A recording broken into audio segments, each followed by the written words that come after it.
In the 2018 NBA Draft, the Orlando Magic selected Mo Bamba with the number 6 overall pick. This highly touted 7-foot-tall NBA prospect was number 2 in the nation in blocked shots in college and had the longest wingspan ever recorded at an NBA combine at 7 foot 10 inches long. But in an off-season pickup game versus a veteran MVP center, Joel Embiid, Mo Bamba would get his first taste of what the NBA was truly like.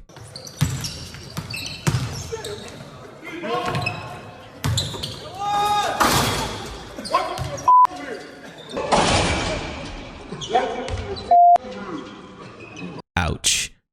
But don't feel too badly for Mo Bamba, because every single rookie who's made it to the NBA all have their very own story where they've been dominated and trash-talked by an NBA veteran. And it just so happens that Larry Bird, the undisputed greatest trash talker of all time, gave a lot of rookies that one moment they'll never forget that made them say,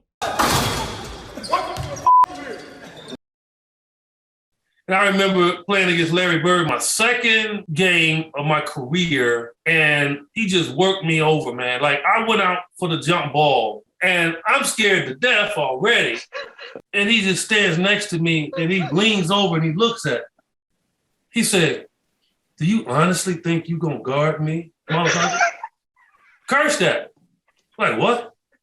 And the veterans on my team said, "Eddie, just don't pay attention to him." Fine. Then he stands up and he looks over at our bench and he looks at Cotton. "You all think this rookie gonna guard me? Man, I'm gonna bust you up, just right in my ear." And so by that time, all the guys on the floor is just cracking up, even my teammates.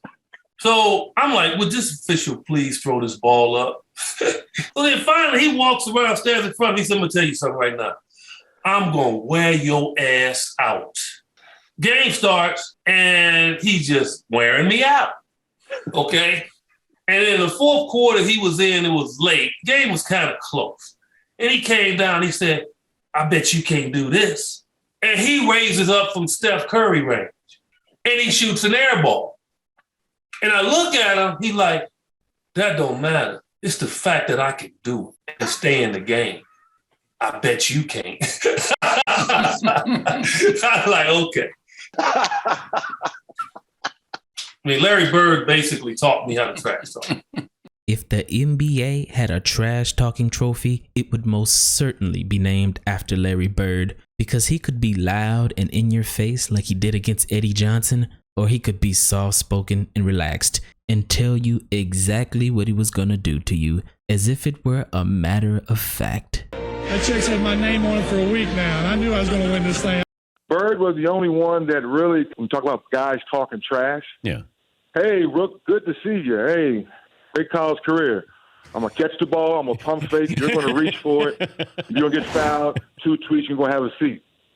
Lo and behold, Dan, he catches the ball. He pump fakes. I go for it. I reach. First foul. A few years ago, I'm sure. Bird knocks down a turnaround. I come down court. Scott Skiles kicks me the ball. I shoot a 3. In your face, Larry Legend. Yes, I'm feeling good, Dan. He catches the ball again, catches it. My dumb self reaches for it again. But again to Bird. Knocks that one down. Tweet, go have a seat. I see second quarter, Rook. So that's how Larry Bird christened me into the NBA. Bird wants the ball on Dennis Scott. Can't blame him. 2 more. It is showtime for Larry. What was your welcome to the NBA moment? You remember? Bird never said anything? I remember as a rookie, he came in, he walked by our bench at the Salt Palace and said, "I feel like 43 tonight." And he came out, he scored 43 in the third quarter and checked himself out with a 20-point victory. And I went, "Wow, welcome to the big time." It was fairly impressive, especially when he backed it up. All right, here's Bird in the right corner. Bird right to left, into paint, run it up with the right hand, going left, and he scores. Another great move.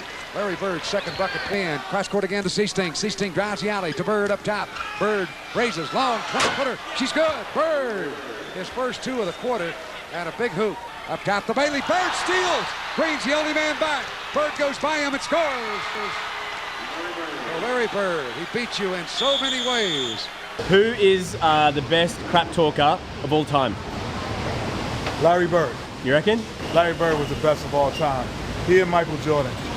But they could back it up. Crap talk is only good if you can back it up. Yeah. If a guy talks crap, if you talk crap, oh, I'm going to score on you, Kenny. I'll be like, so what? He can't. Dude, Kenny, I score on you so fast, bro. Yeah. I got skills, man. It doesn't even bother. Doesn't even bother me, man. But by far, Larry Bird's greatest welcome to the league story was Payback from a personal vendetta that all started where he grew up, back home in Indiana. Speaking of expectations, how would you like to be a basketball player and your big brother's Larry Bird? Here's a story about the other one in the nest. Not too many people know this, but Larry Bird had a younger brother who was also good at basketball.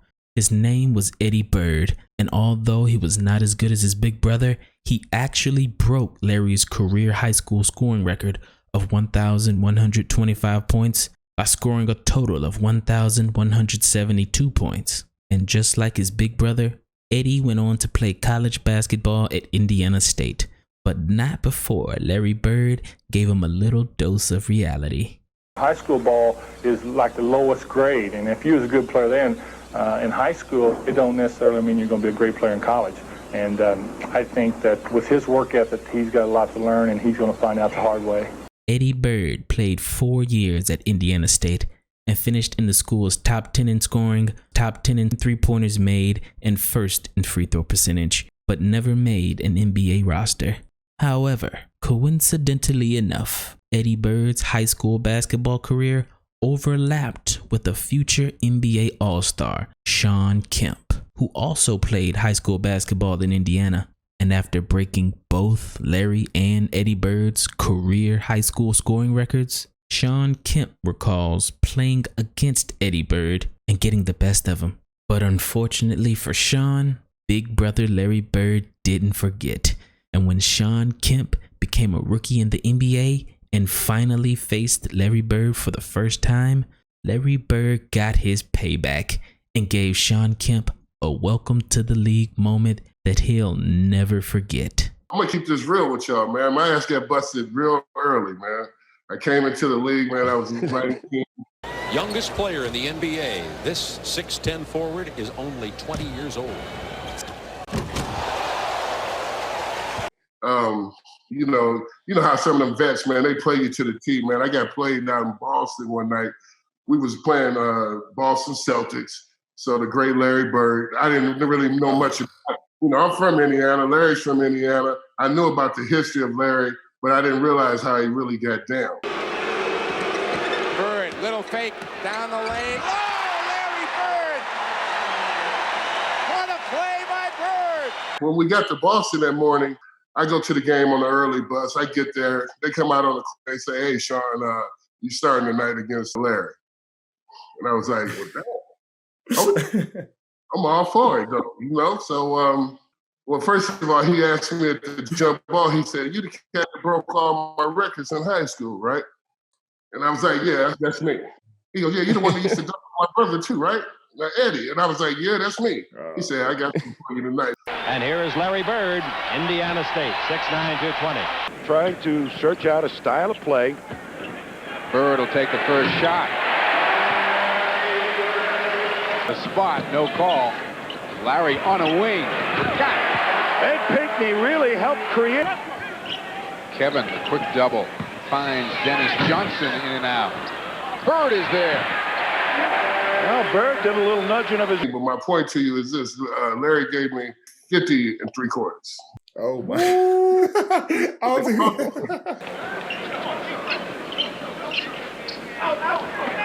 Larry got free.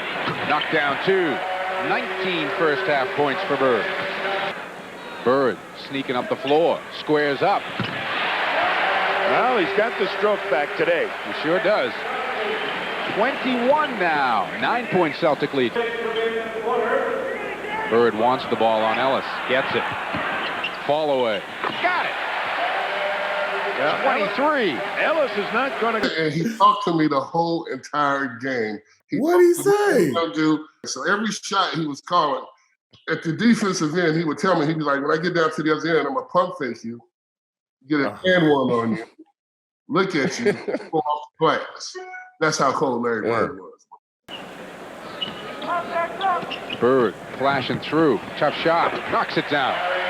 25. They were right on his shooting hand that time. McHale there. Long outlet to Bird. McMillan won't catch it. Good look by Kevin McHale, and Bird at the top of the defense just headed up court. The Celtics have forced more turnovers tonight than in any other game this year, as Bird is now at 34 and counting.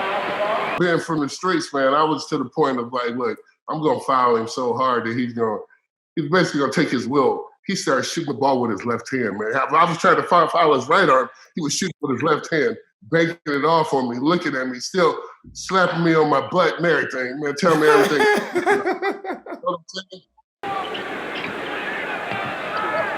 Larry, little runner, goes off the glass. Oh, boy.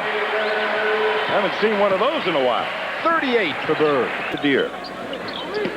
Bird on the 20-year-old Kemp. Takes a follow-away. Oh, he's got 40.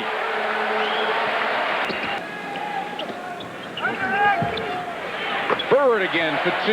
Well, this is not really going to be one of those staunch defense. And then Larry, he actually invited me to his house that summer after the game, man. He told me, he said, you come to the house and shoot around with me. This summer I'll show you how to shoot the ball, young fella.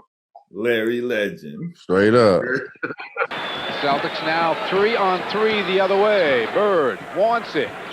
Got it. Top shot. Bird gets it back for 3. Knocks it down. Bird open. Hits on the baseline. Of course, Larry Bird trash talked me and put a lot of noise in my ear. That's what he was supposed to do. Here you have this young kid coming up trying to be the next best thing out of Indiana. He did exactly what he was supposed to do. He trash talked me to death. He told me exactly what he was going to do to me before the game started. Then he went out and he did exactly what he told me he was going to do, which was a true introduction to the NBA.